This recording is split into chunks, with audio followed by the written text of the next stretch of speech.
means that there are days or years when you may be manic.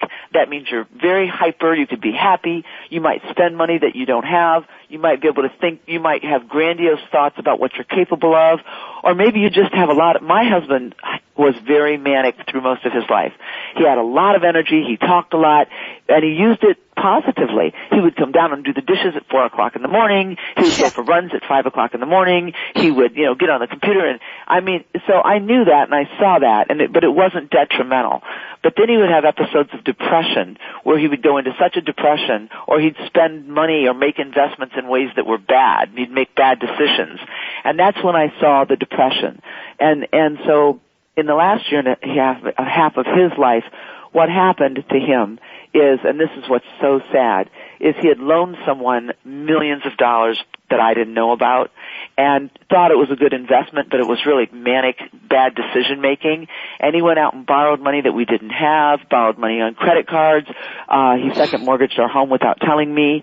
And it was just an ugly nightmare. And then the person that he gave millions to came to him and said, I'm going to go bankrupt. You're not going to get any of your money back. And this is after me working for 25 years, writing books, doing Oprah. This wasn't just his money. This was our money. We worked hard for it. He took the money out of our kids' college funds. But see, he was sick. And then he did all of these crazy things. And then he felt so bad about what he had done. And he came to me and told me. And I said, we'll sell the company. We'll find a strategic partner. Then he became paranoid and said, we won't be able to sell the company. Someone's trying to steal the company. There's a conspiracy. And then it became a whole thing like that Beautiful Mind. No one knew whether he was right or whether he was crazy. And the thing that's so, so hard, Dr. Pat, as you know, when you have someone in your family who's severely psychotic, paranoid, and seriously mentally ill, you open the door of the house and you feel it. And my poor kids, and you when you were 17, when you have someone living in your house. I saw this special about 6 months ago, and I don't watch a lot of TV either, but I think it was 60 Minutes, and it was about all these young kids, like 10-year-old, 12-year-old kids who are schizophrenic, and some really seriously mentally ill kids, and they'd hospitalize them and then send them home to their parents. And what these poor parents have to live with. Yeah. I don't know how they can. And let's talk about this for a minute. We're going to skip the break here.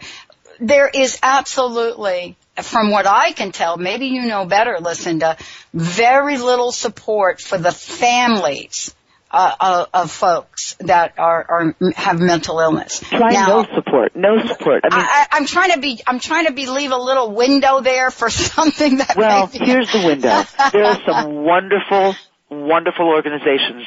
Go on the internet, look up Alliance of Health. There are some wonderful support groups for people who've lost loved ones to suicide, or for people who think they have a loved one with suicide. There are some nonprofit organizations that have things on the internet that will help you. But the problem is, people when they go to their doctor, the coverage for psychiatric or psychological treatment, mental illness, is very minimal at best. And for a family, forget it. And David and I and my kids went to therapy for a year before he took his life. And it was extremely expensive, and I had to pay it out of my pocket. I think I might have gotten $30 coverage per visit, and it was like $400 and so if I had the money to try to get the help, and he still took his life, because the people that we were working with didn't have what they should have done is said, this man needs to go into a facility for 6 months to a year, as I mentioned before, so that we can put him on the right medications and make sure. It takes a month. It takes a month to know whether a medication is going to really work for someone. They shouldn't be living at home with a family who doesn't know how to manage that. They should be in a facility where there's someone monitoring them daily, where someone's giving them intensive therapy, and they should probably be there for a minimum of 3 months to 6 months to a year until they're stabilized. And I'm telling you, if that were available and covered to some degree by insurance, and that's, you and I were talking about this at break. Yes. All our country cares about, there's no compassion. It's not about compassion. It's all about bottom line. So, what did they do? This is what makes me crazy. Is so here we are in the last 4 years, the rate of suicide is up times 4. okay, since the recession started. So what do we do in our country? We cut the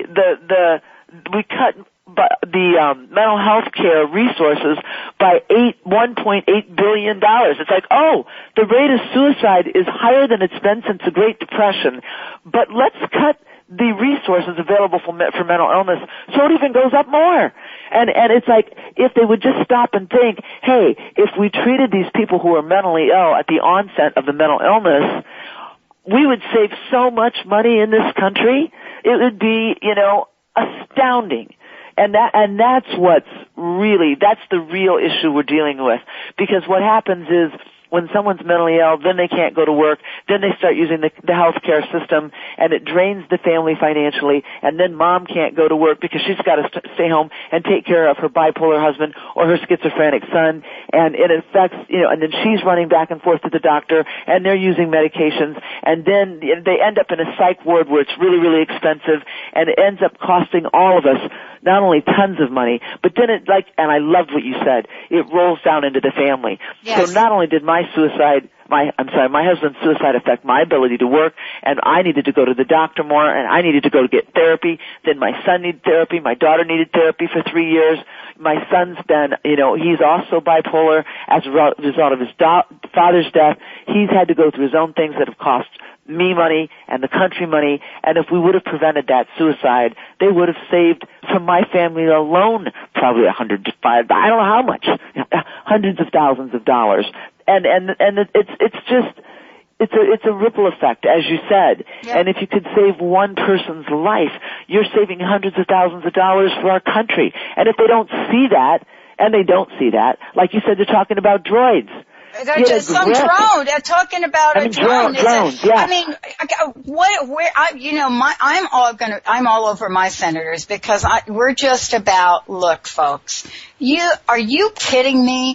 Are we asleep? And then you and I should actually do a whole nother show on what happens when your benefits switch to Medicare. Oh, it's terrible. And that, as I said, and that's the number one, the leading cause of death in people over 65 is suicide. And the problem is, and here's why. Well, why do people over 65 commit suicide? Because they feel helpless and hopeless. Mm-hmm. Many of them have lost their jobs. Many of them have lost their benefits. They have maybe been diagnosed with cancer or a disease that needs medical treatment, and they're not getting the best treatment. They're going through a time in their life where they're wondering, if they're more trouble than they're worth to their families, what value do they bring to their community? They might have gone through a divorce. They might have lost their job. It's just a really difficult time, that time in your life. And then to turn around and not be able to get help for your struggles when you're depressed, it's just, we live in such an incredible country, and I do want to start there, but our healthcare system is broken. It's so broken. We do live in a wonderful country, and I think we should mention this.